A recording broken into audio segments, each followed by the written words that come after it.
Hello, hello, hello, hello, hello. I'm Lynn Browder, and I have a son, Owen, who is 13 and has autism. We paint together, working on his fine motor skills. He helps me paint the backgrounds, and then I paint the rest. So, sometimes I'm laughing because I was like, oh, I'm doing it this way.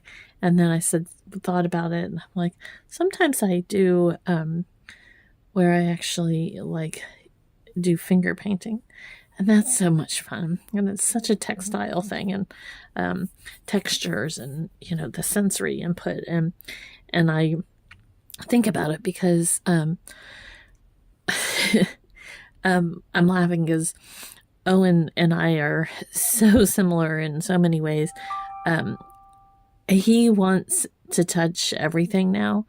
When I was little and teenage years and younger and that type of thing, I didn't like barbecue if you had to eat, or any type of sandwich where I had to use more than 2 fingers on each hand. 3 was kind of acceptable, but I didn't like barbecue because I didn't like it all over me. And I'm laughing because I've changed, because I like to actually do the finger painting and everything. But Owen is all about the messiness. And then I say that, and he is also about the not messiness. And so we both have kind of come through, many moments with that. And so it's an interesting dynamic when you think about it, and how that can kind of change, and what the textures do, and all that. So see, now I'm gonna get it all over me. I think I wasn't even in the camera. I put some gold, this is gold paint, on my thing, and let's see. This is a remote. Then I put this, and I dropped it in my hand, and so I got paint all over that, and then I forgot, and so here we are. We have it everywhere. This is life. And so you can't see it right now, but I have the same dress that I've had on like 3 days in a row, because I put it over my clothes when I go to paint, because I get paint on me everywhere. I get so when I'm trying to do something fast, I notice that I'll do this mess. So Owen does it more on purpose now. He came home from school yesterday, and it was their Valentine's party. And I am always shocked when he comes home and he doesn't have stuff on him, because at home when he eats, he gets it all over, and we go through, which they obviously do too. We go through lots of napkins and things like that. Well, as the night wore on, he pulled up his shirt, and he had these white splotches, thick white, and I thought it was glue at first, because he said glue. And so later on, I found out that it wasn't glue, it was icing from their cupcakes. And he used to do that type of thing all the time. It was more common than not to have icing or food, icing, food, everything, everywhere. So I just had to laugh that he's getting better about hiding where the food is. And so he didn't have it out. It was more underneath his shirt. Which again is just, that is definitely my sweet baby O. He is, he's a sensory baby. He's a sensory baby for sure. Well, now he's a big boy, but I always still, he's my sweet baby O. So he's 13, and you know how that goes. You know how it goes. But, oh, I love it though. I'm so thankful that he has a teacher that just like his teacher is just so good with him, and they do so much different types of activities, and with some kids don't like touching the sensory things, and some do, and so she's really good about planning lots of different activities for the kids, so that's not just about one style or one thing, with them all. And so I love that. I love that she's able to kind of incorporate all of their thought processes of how they like certain things, so that takes a lot on her part to kind of work through all of those different sensory needs, because he's in a autism classroom. But they're so good at doing that, and so supportive of all of their kids, and it's a beautiful thing. It's a beautiful thing. So, I keep thinking about this, and yesterday at the very end of me painting, I have announcements constantly running on my my machine over there. If I say her name, she'll talk to us again. And one of the things that she said was the Stomp Fund. And what I keep thinking about, and I briefly explained it, was that with Owen, and it's it's emotional to talk about, because I don't want Owen to be treated any differently because he does or doesn't do something. Like any child, like any human being, I want kindness and grace for all of us. And I try to be respectful of his, knowing that he's growing up and he's changing, and I have full confidence that he's going to continue to grow, and I want him to see how far he's come, and I want him to know that he has done so many incredible things to get to the point where he's at now. So I want to be very respectful of how I present our story, because I always want people to understand it's a lot about my emotions and how I feel about something. It can be hard knowing that things are difficult for Owen. Things are difficult for me because he struggles with stuff. And I always want to be respectful of how I talk about those things.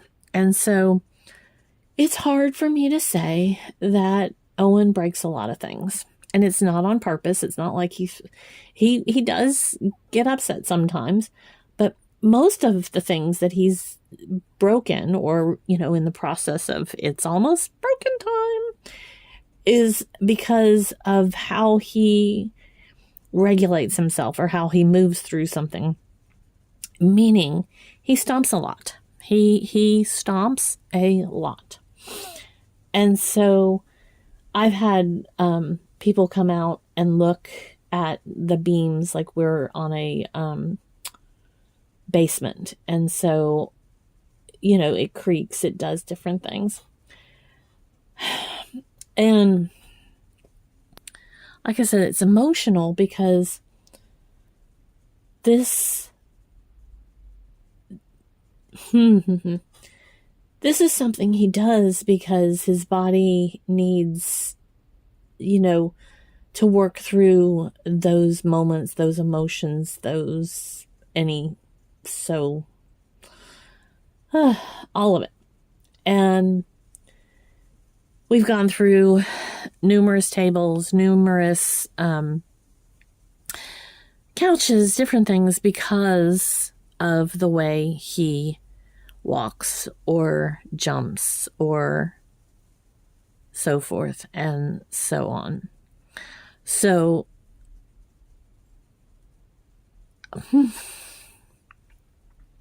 call it the Stomp Fund because I want to remind myself to look into it and see if there's an organization already that helps families that need a new couch, need a new wall, need a new something because their child throws, balls into the wall and breaks the wall, or does like what Owen does, jump up and down. And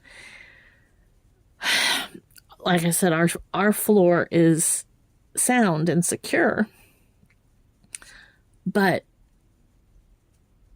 what other organizations, what other families, what other people need support because of something that's happening in their life?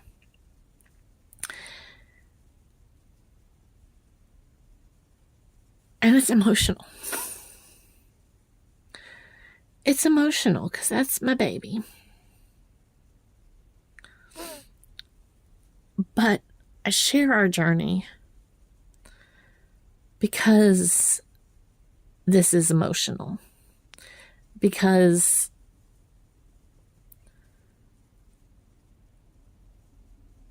I want Owen to know how far he's come. I mean, the things that he's doing now and the opportunities and what's doing, it's just he's amazing. He's gone through so many things to get to the point he's at now. And I don't want him to ever forget that, because where he is now, I know in another 5 years, another 10 years, he is going to do so many more things. Excuse me. And he's going to be able to tell me about what happened or why he needed to jump, why he needed. And he's going through, like, right now, he's 13, and he is finding toys that he played with when he was a toddler that he is thinking he should still have, or wants to relive those moments with these toys. And so he's asking me about this stationary giraffe bike thing that he had when he was maybe 2. And he remembers all of this stuff. And it's just so wild to see my son growing, but yet living in those moments, trying to kind of rationalize through it. And it's huge. I mean, it's huge. So in another couple years, he's going to come through so many more levels and so many more moments.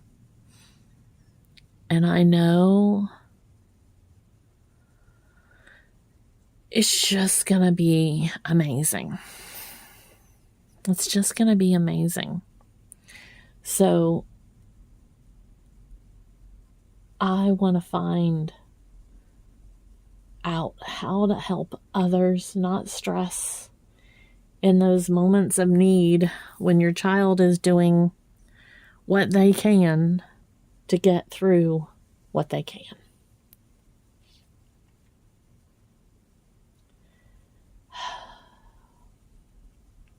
He had a really good day yesterday for the most part. He was very happy and very excited about his day at school, and the more that routine is coming back, because we were winter got us, and so I'm just thankful that it's kind of returning back to calm for him with all of it. And I'm hoping that hopefully it'll keep moving forward. And they had said we might get a lot of snow tomorrow. But our area does not look like it's going to be that much. So I'm praying that it just moves on its merry little way. Because we do not need more interruptions. We do not. So one of the things that my friend suggested that I paint with Owen, and I kept saying I can't paint. Well, if you don't paint, you can't paint, for sure. And painting is more about the feelings, the emotions, the life, what you're dealing with. And painting has changed my life because I get to share our story, and I get to let go of a lot of the emotions that I have. And if you want to paint, paint. If you look back at some of my first paintings and some of my last paintings, there's moments that don't necessarily reflect my painting style, or I'm trying to grow, so I try something that isn't probably in my comfort zone. And all of that's okay. You have to just work through what helps you or what makes it better for you, so don't stress that your painting isn't perfect. Let it just grow you. Let it change how you view the world and what it's doing, So don't say, nope, I can't paint because I can't paint. Say, I'm going to try painting because I can paint. Or crochet or knit or cross stitch or, an exercise of some sort, of something that you want to try. Try it and see where it leads you. because you may be able to not only change your world, but change somebody else's smile because of a painting or because of a story you told through your art. So, do it. So, there you go. I think that's the story today. So if anybody knows of the Stomp Fund, let me know. Otherwise, we gotta figure out how to help others when they need help. I signed O for Owen. And then L.